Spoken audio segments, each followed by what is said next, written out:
Alright guys, what's up, Theory and Theology? I'm gonna record my audio here because this thing's taking a little bit too long to load for me.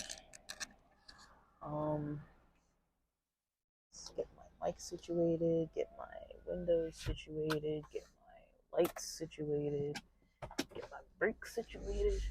Alright, so I wanted to talk a little bit today about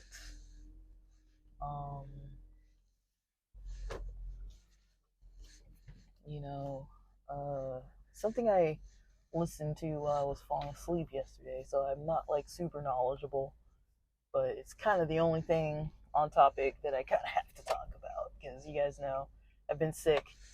You can probably tell my voice is quite a lot better than it was the last two recordings. Still not perfect, but I'll take it. I've got a book I'm reading, and I don't really have any specific Hanukkah related things to say today, but I had a dream last night, or technically this morning, where, I was talking to someone about it, and they were like, oh, it sounds like maybe the themes related to food might have something to do with, like, your ideas or experiences around nourishment, and to reflect on that concept of nourishment. Now, I was watching slash trying to sleep through slash listening to this clip about what was it about? It was about Hillsong, the group Hillsong. Wow, gas is way cheaper. Dang. Gas has gone down a lot. I haven't driven in so long. Gas is probably like 45 cents cheaper than it was the last time I was driving. It's almost under, it's like $4.15 and $4.25 at Arco. And it was like closer to $4.85. I think it was actually closer to like $4.50 something when I was driving before. So yeah, I have the math wrong on that. That's about 40 cents difference. But anyways, I wanted to talk about, that experience I was having. The experience, the concept of nourishment, or the concept of food that I don't eat, food that I can't seem to get a hold of, or food that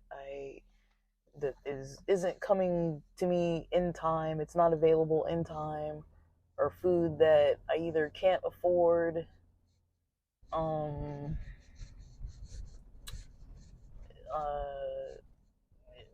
at the moment, and then like somebody paying for it for me, and then me deciding to kind of split what they paid for me, split it in half to share with them. Even though I wasn't sure if I would have enough. And then this is all coming from a dream,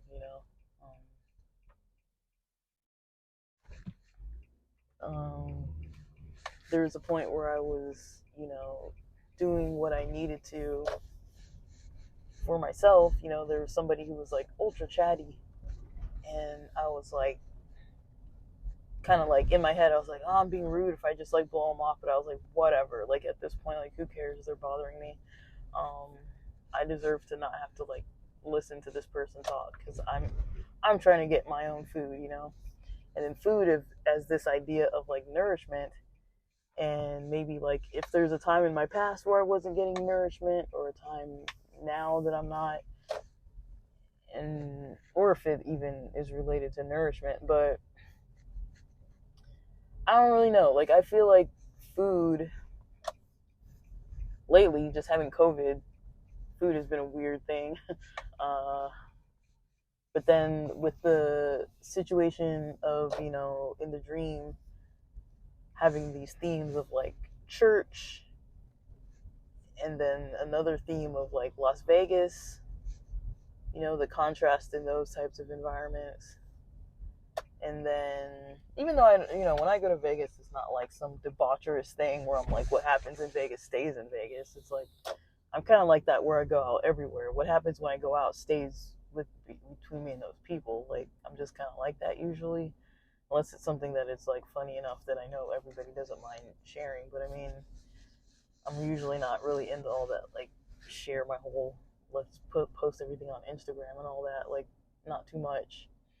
I mean, teach their own. Um, but yeah, when it comes to like nourishment, or I don't know if the food itself is considered nourishment specifically, but that's what it does. You need it for survival. And for some reason, in these dreams, maybe it was two dreams or one dream, um, I just wasn't able to get, the food that I needed. Um, it was there within reach, but I wasn't able to get it.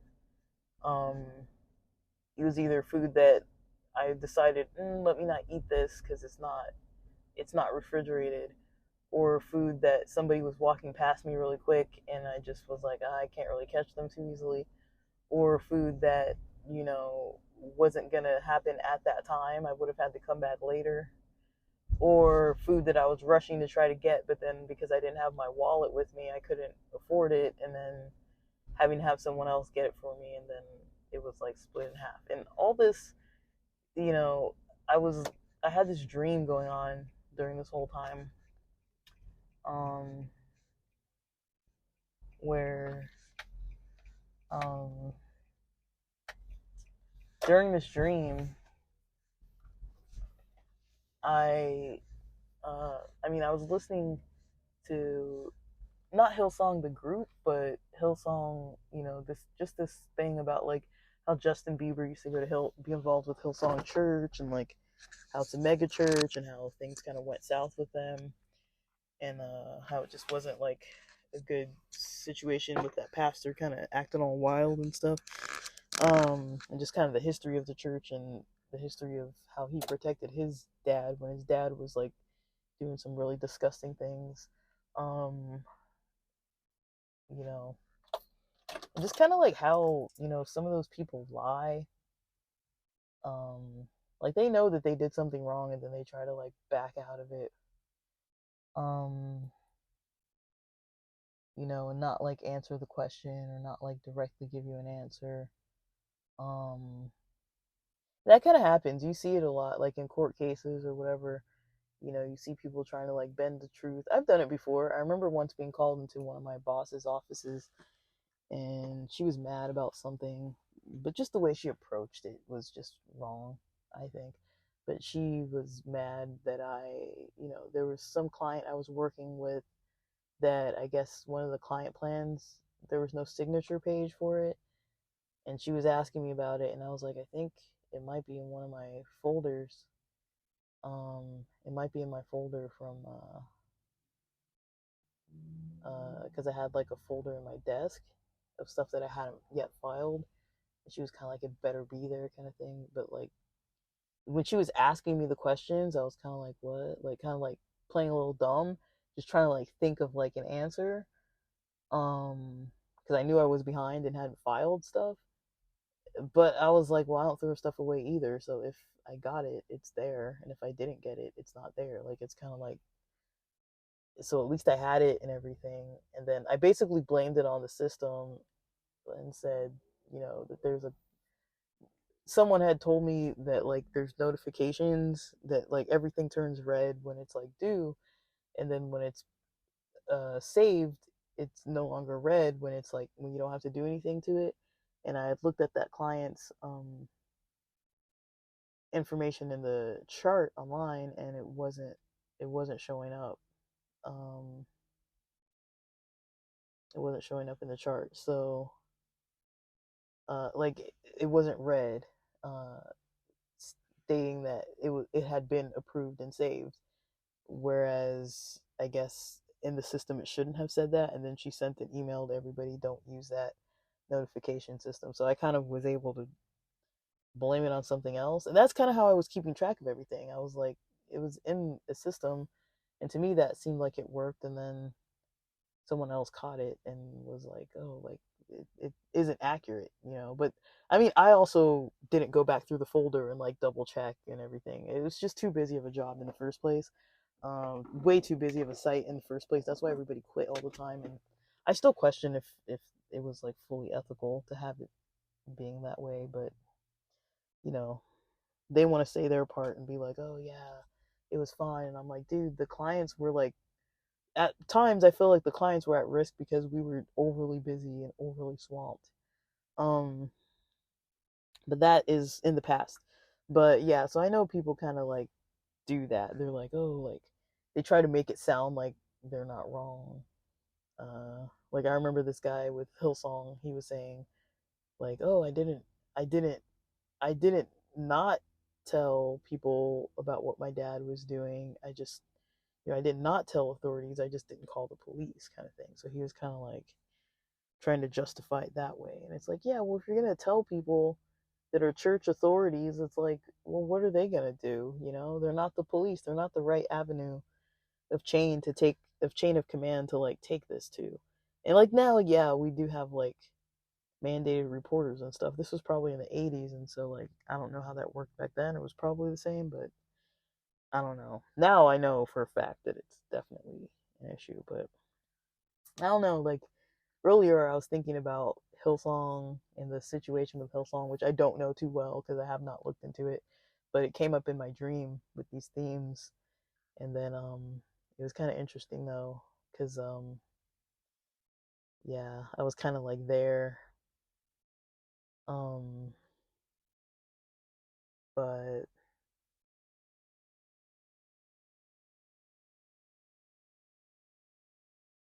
um, yeah, I was there, and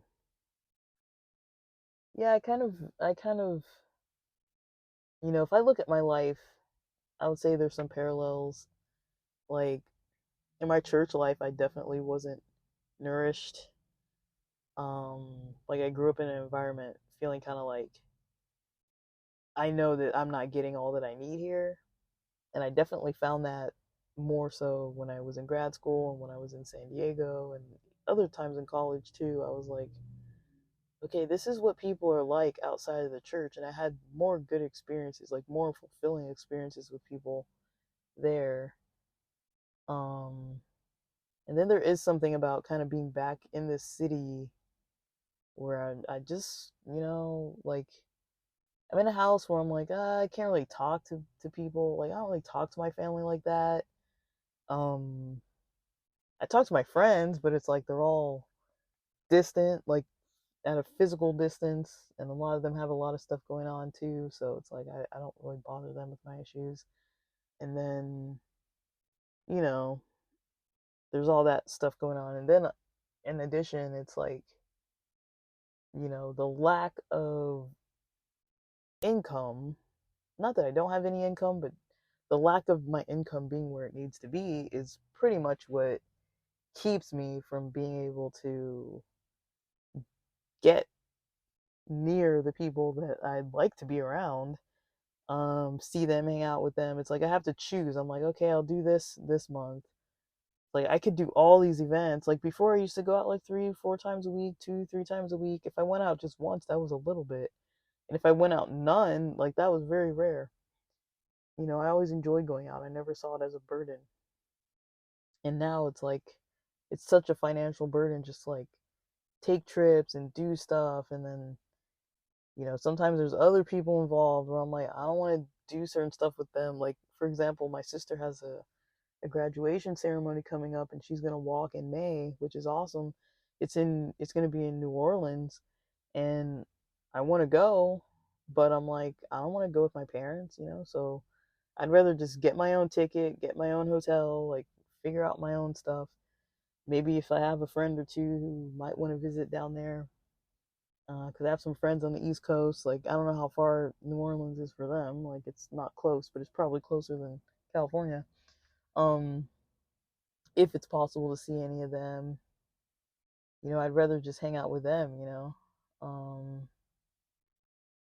And not really have to deal with all that, with family. And I feel like to some extent, like some of my family members are a little too controlling. Or if I get a hotel room, they're gonna be like, "Oh, can these people stay with you?" It's like, no, they can't stay with me. You know, it's like, no. Um, I'd rather go on my own terms. I don't really like traveling with my folks too much. Uh, I really don't like traveling with my dad. Um, he's kind of stressful to do stuff with because he's kind of gets financially like in a not okay space. I'm like, should you be traveling? Like, you've got other responsibilities. But, to him, he'd rather just travel. And so, he doesn't really think about, like, who's paying for this trip? Did you borrow money from family to take this trip? So, but then if I did go, and like my parents would probably pay a full trip for me to just go with them. But I'd rather just pay my own way so I could just have my own opportunities. Um, Maybe if I was out there, I could maybe go and visit a friend in like North Carolina for a couple days because I'd be closer there than I would be from here. So it might be a decently easy trip. I don't really know. But I might be able to go do that first or second. I don't really know. But if I go on my parents' dime, I'm going to have to stay where they want me to stay and eat where they want me to eat, kind of do what they want me to do. But then having to save up to go to New Orleans, like in May, like I'm going to have to book it, you know, a couple months into 2024. And I'm like, dude, now I got to pay for that. And I've already got a trip I'm trying to do in April. So it's like, I don't think I can do all of the trips, comfortably unless I get a more comfortable financial situation going on. But I did find out I didn't get this job with United Health for some odd reason. I'm gonna contact them, but actually maybe not because I don't really want the job anyways. It would have just been one of those things, but I don't know, guys. I don't know. That's all I really have to say today. With the reading that I have to do, if I have more to say, I'll post more. Because I've got some interesting religious reading about the Mishnah that I've been doing.